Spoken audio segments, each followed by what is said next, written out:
Chinese president speaks with Trump and urges calm over North Korea. China's president, Xi Jinping, has told Donald Trump in a phone call that all sides should avoid rhetoric or action that would worsen tensions on the Korean peninsula, according to Chinese state media. Reports quoted 11 as saying, "At present, the relevant parties must maintain restraint and avoid words and deeds that would exacerbate the tension on the Korean peninsula." Trump has pushed China to pressure North Korea to halt a nuclear weapons program that is nearing the capability of targeting the United States. China is the North's biggest economic partner and source of aid. Trump on Friday went further to turn the crisis into a personal battle of wills between him and Kim Jong-un, warning the North Korean leader he would truly regret hostile acts against U.S. territory or U.S. allies. The warning came a few hours after an early morning tweet from the president that claimed U.S. military options were locked and loaded for use if Pyongyang acted unwisely. The tweet triggered worldwide alarm and a rebuke from the German Chancellor, Angela Merkel, who said, "I consider an escalation of rhetoric the wrong answer." But Trump stood by his words when asked about them at his golf resort in New Jersey. "I hope they are going to fully understand the gravity of what I said, and what I said is what I mean," he said. "Those words are very, very easy to understand." Trump then issued an ultimatum to Kim Jong-un himself. "This man will not get away with what he's doing," he said.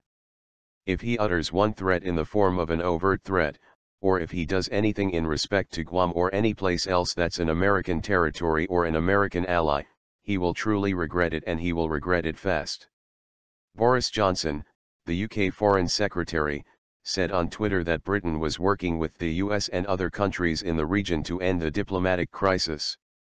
He said the international community stood shoulder to shoulder in ensuring North Korea stops its aggressive acts, adding, "The North Korean leadership has warned it will launch 4 missiles at the waters around U.S. Pacific territory of Guam as a warning to the U.S. if it persists with its practice sorties by long-range bombers based on the island."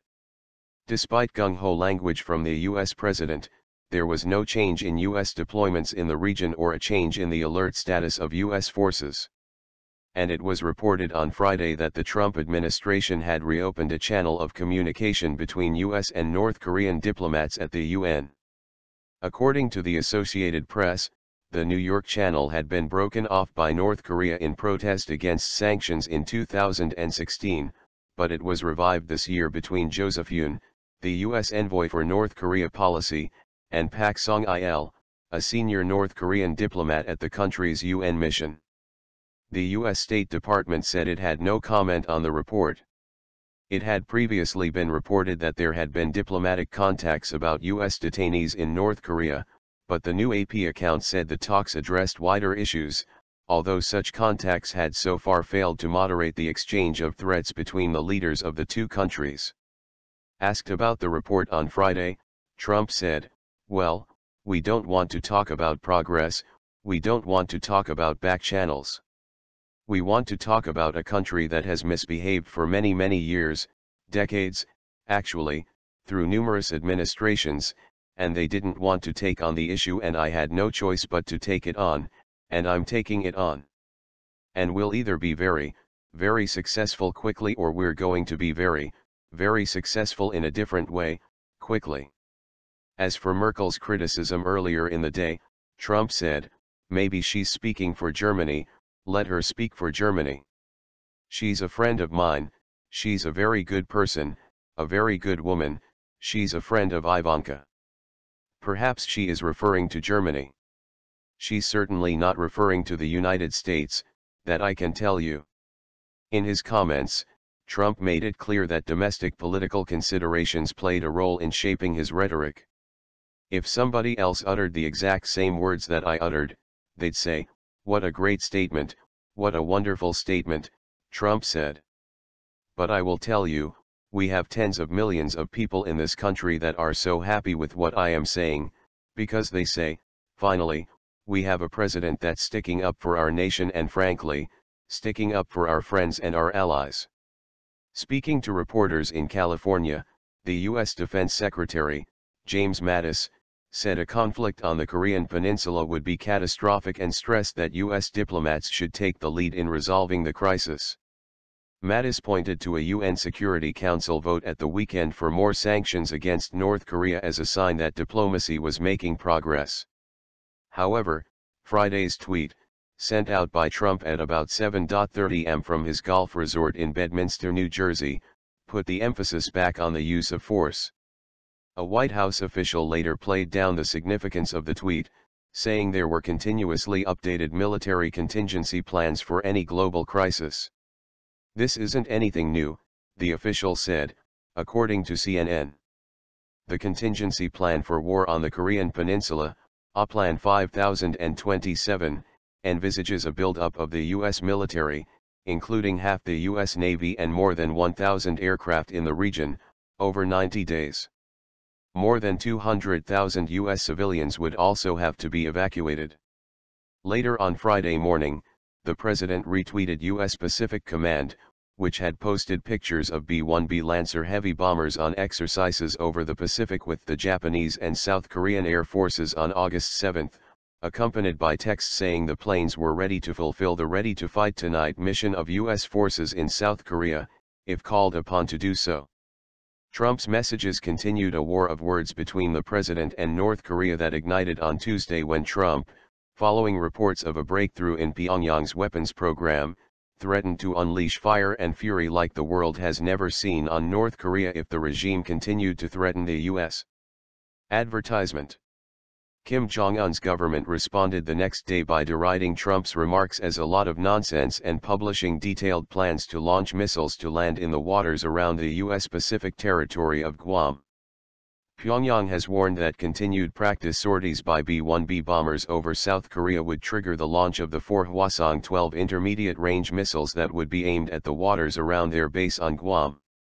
This grave situation requires the KPA Korean People's Army to closely watch Guam, the outpost and beachhead for invading the DPRK, and necessarily take practical actions of significance to neutralize it, a KPA spokesman said on the state news service.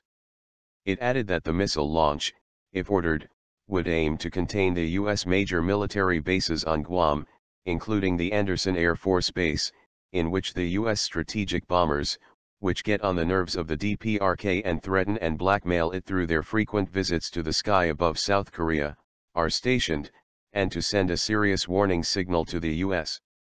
The B-1 bombers have been modified so as to be non-nuclear capable, but the North Korean statement identifies them as nuclear strategic bombers, one of many examples of misperceptions and overheated rhetoric that fog the Korean standoff. The United States should think carefully about authorizing further B-1 flights. Leadership may decide to defy the North Korean threat, but should make that decision consciously and take measures to limit the risk of that action, said Adam Mount, an expert on North Korea at the Center for American Progress. The Guam authorities issued new emergency guidelines on Friday that included advice of what to do in the event of a nuclear attack. Do not look at the flash or fireball, it can blind you, the fact sheet said. Take cover behind anything that might offer protection. Asked about the potential for military confrontation, Mattis told reporters it was his responsibility to prepare military options should they be needed. But he warned, the tragedy of war is well enough known, it doesn't need another characterization, beyond the fact that it would be catastrophic. Alongside its missiles and nuclear warheads, North Korea has thousands of pieces of heavy artillery, capable of inflicting devastating damage on Seoul. The U.S. has about 35,000 troops stationed in South Korea and 40,000 in Japan. They have not been put on a higher alert or redeployed in recent days despite the heated rhetoric. Malcolm Nance, a former naval intelligence officer, said that there had been none of the normal indicators of heightened alert at U.S. bases in the region. We are not ready for even a small action size of Libya, much less Korean War 2.0, Nance said in a tweet. This talk of locked and loaded is irresponsible madness. However, large-scale air, sea and land exercises are planned for later this month, which could ratchet tensions up further. Trump was due to interrupt his working holiday for a lightning visit to Washington on Monday, according to one report.